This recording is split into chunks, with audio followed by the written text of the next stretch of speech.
under the street lights. This is Naya Rodriguez, your host of Philly Live and Uncut. I am here with the members of CodeGrey, going live in 5, 4, 3, 2, 1. Hello, hello. This is Naya Rodriguez from Philly Live and Uncut. I am here with the group CodeGrey. Hey, guys. How are you? Let's start by introducing ourselves. We'll start with this gentleman over here with the black and yellow. How are you? Orlando, no. There, everything good. Verse Mega, aka Verso, aka Captain Jamaica of Code Gray, Gray. It's Zimmy. There. You already know. Yeah, I mean, don't need to be alarmed. It's just M Harm, you feel me? I'm your co-captain, cool weirdo. Yeah, I'm talking about. Ooh. Y'all know what it is, man. It's your boy King Mars, aka Smart Hawk, aka the God of War, man. What's the deal? Next up. Look at all this. Cameraman, CodeGrey cameraman. Just trying to figure it out right now. Oh, yes. And this gentleman over here, we're just going to pan in. And who are you, sir? Can you introduce yourself? Peace, y'all. Range the message.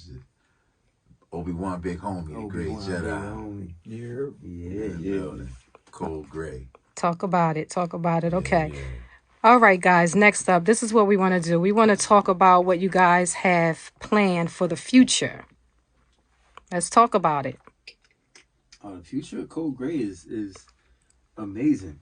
It's going to be incredible to watch. I have the pleasure of a whole squad full of people. Big shout to Stormy Girl. Big shout to Kim Miyachi out in Japan. Big shout to 808 Ray, aka 808 Ray, all the way in Roanoke, Virginia. Just won a second Grammy, by the way, man. We trying to add to the plaques that you might have seen walking on the walls coming in here. We trying to bring the light to the dark, bring the dark to the light, balance some things out. This game is incredible, but it's missing some things, and we're here to put, as my man would say, some paint where it ain't, right? Yes, sir. Absolutely. So how did you guys meet? Oh, man, it was at the strip club. It's like, no, I'm just messing. No. My man, Obi-Wan, he put us together, you know what I mean, as y'all already know, he's the great Jedi. He's, you know what I mean, the founder of CodeGrey, you know what I mean, and he does artist development, and I was one of his students, and First Mega was one of his students, you know what I mean. Then we found this guy at the orphanage. No, but not the orphanage. He was good friends with one of his other one of Big Homie's other friends of the music industry, and you know what I mean. He came in, he impressed him with with what he had to bring to the table, and you know what I mean. We put this thing together, but we was really put together around my man Miyachi. Shout out to Miyachi in Tokyo, you know what I mean. So we could have a American, you know what I mean, crew, like, you know what I mean, because he popping over there in Tokyo, so he come here, you know what I mean, we get it popping, and then we international, like my man, right? You know what I mean, verse saying, like, you talking about. For each one of you, when did your music career begin? What prompted you to even want to start in, the music business? Well, for me, music was automatic. Being of Jamaican heritage, being born in Jamaica, I was literally born into it. You know what I mean, you hear our accents, it literally sounds like music. So once I discovered rap, it felt like a magic trick. And then once I figured out that I could do it, that was it for me. I was like, wait, I can be a magician too. You know what I mean? So that was it. It's been my way of communicating. Being an immigrant, you got to find ways to fit in. So between basketball and rapping, yeah. Wow. What about you, Mars? Yeah, man, I've been doing this music thing since I was about like 6 years old. My first time actually getting turned on to hip hop was listening to Andre 3000 and Outkast, the record Rosa Parks. And I was actually sitting on the back of the bus when I actually heard that record. And then I actually noticed that you can start making relatable music, not just how, people do nowadays, glorifying violence and everything, but you can make it more relatable and more uplifting, more positive and more progressive. And that's what CodeGrey gives to the game right now. We represent that balance. We bring that balance back. Absolutely. Mark?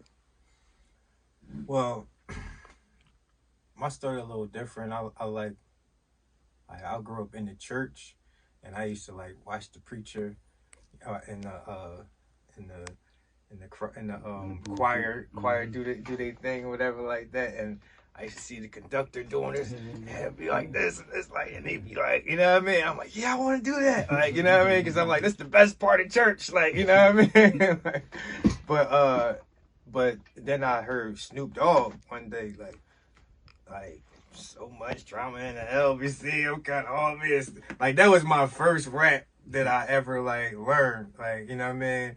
Because it was just so different. I'm like, oh, this boy sound dope, and like way he putting his words together, his swag, and I'm like, yo, I want to do that too. You know what I mean? And then came a time where they was mixing the two, like, you know what I mean?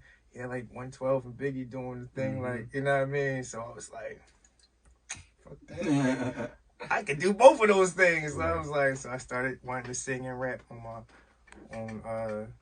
own tracks, stuff like that. So Perfect. Moo. Me? I just started doing music, what, a year ago? But I always liked music. It just, now is at the point where it's become wanting to express how you feel in it, and then getting everybody else to connect to it as well. That's where I'm at. Perfect. So what is it like for CodeGrey on a normal day outside of the studio? A normal day outside the studio, everybody kind of has their own walk of life. You know what I mean? So I had my regular 9 to 5, but I'm constantly locked in. We always sharing different memes and sharing different stories. Yo, what you watching? All right, I'm gonna watch that too. Let's talk about it and figure out. You know, one of our predecessors that we take a lot of inspiration from is Wu-Tang. Right? So Wu-Tang used to use old school kung fu movies to kind of bond with each other, right? Like they all watched the same movie, so they discovered their own love for that. We have our own between Star Wars, My Hero Academia, like those types of things that, you know, keep us moving. So I kind of look at us like superheroes, right? But we all have our Clark Kents, so to speak, right? So we walk around in Clark Kent mode, but the whole time the superhero is kind of in the background watching, and then we compare superhero notes. Well, you, Sir Captain Jamaica, you just did a video. Yes, I. Talk about that video, will you? Talk about the video. You know, I missed out on it, but let's talk about that video. Tell the people what they have to look forward to. I say vacation vibes all the while because growing up in Philly, I went home every summer to Jamaica. Every time I went home to Jamaica, we was stealing y'all music, bro. Like, we was jacking for beats early. But we put our own mix on it. We put reggae to it. We put, you know, a different dancehall spin on it. So one of my favorite tracks from last year was the Baby Shake Something. Like the beat just go crazy. And one day we was at an open mic. Me and Mark was actually at an open mic in Staff Arm, and the reggae came on, and the crowd got different. And I was like, oh yeah. Oh, y'all ain't seen nothing yet. So went and wrote it, John, and Big Homie was like, we need a visual. All right, say less. So we just shot the video. That'll be out, hopefully. It'll be done in about another week. Absolutely. can't wait for that. Yeah, so let's talk about the very first performance that CodeGrey did not long ago. Let's talk about that experience, how it made you guys feel, and any other performances that you guys may have had. Does it get more exciting each time you hit the stage? Do you feel more comfortable? And now, having performed at several venues, I know that you guys are waiting for that sold out stadium. Let's talk about that. Let's talk about those dreams. First one, World Cafe Live. That joint was, for me, it was epic. Like, you know what I mean? It was like wow. Like, you know what I mean? Like the first one felt like this was real. Like it sold me on CodeGrey. Like, you know what I mean? It was an idea, then it became like reality. Like, you know what I mean? Once we hit the stage, you know what I mean? It was like, this really it. Like, that's what we doing. Like, you know what I mean? So it was dope. It was just a little solidification that like, yo, this is my group. This is what I'm gonna be doing. This is my life. Like I'm cold grayed out. Like, you know what I mean? And like the first time it felt natural. It felt like, you know what I mean? Like we knew each other forever. Like, you know what I mean? It felt like comfortable. Shout out to, you know what I mean, Obi-Wan for putting in the time and making sure that we bonded like brothers, because it was built on a brotherly like system. Like, you know what I mean? For us to have that kind of connection and chemistry on stage. Like, so yeah, man, it was dope. Okay, let's for a moment, before the other members answer, what were you thinking when you decided to remove your shirt? Because I happened to be in the audience, and the crowd, let me just tell you guys, the crowd was going wild. I mean, it was definitely a CodeGrey moment. I mean, from start to finish, the energy was out of this world. I mean, you guys were given superstar already. I mean, it was phenomenal. I was one of the ones that, just lost it in there. It was absolutely phenomenal. Yes, Mr. Marcus. Let's talk about that. Let's talk about the removal of the shirt, what you were thinking in that moment, because you were definitely in a zone. I was thinking pause. Well, for me, it's like this. Like when you watch a movie, right?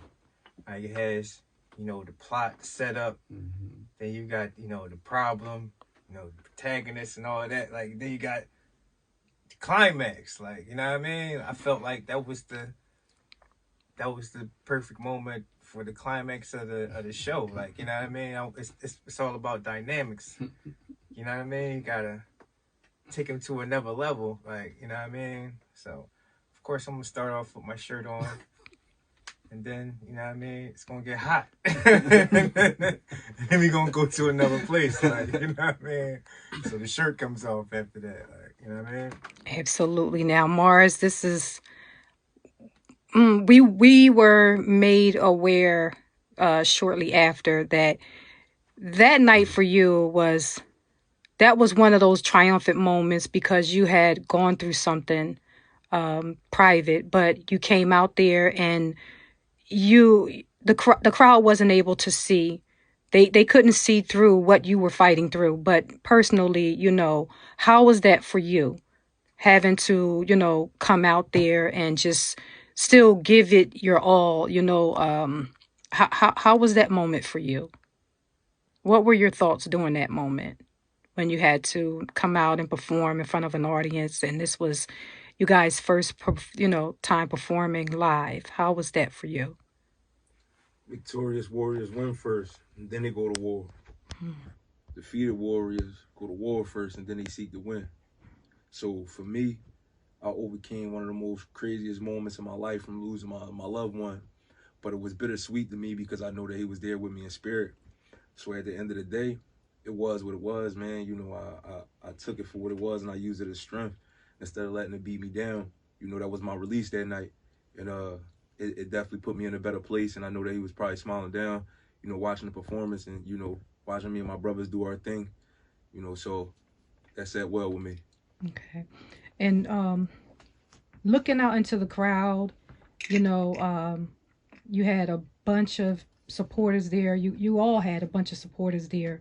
Was that a strength for you to see, those who support you outside coming into that atmosphere and watching you perform for the first time? Would you say that gave you the extra strength that you needed? Absolutely. Everything is everything else, man. So, I definitely fed off the energy that was in the room. You know what I'm saying? And I appreciated everybody for coming out that night and showing me and my brothers love. It wasn't just about me that night. You know what I'm saying? That was a world premiere of CodeGrey. You know what I'm saying? We stood out. History was made. And I just want to thank everybody that came out. Absolutely. Captain Jamaica, let's go. Yes, talk about that moment for you. That moment was dope. I mean, we're all solo artists in our own right. So all of us have actually been performing for a long time. That was the first time we actually shared the stage together as a group. So you know,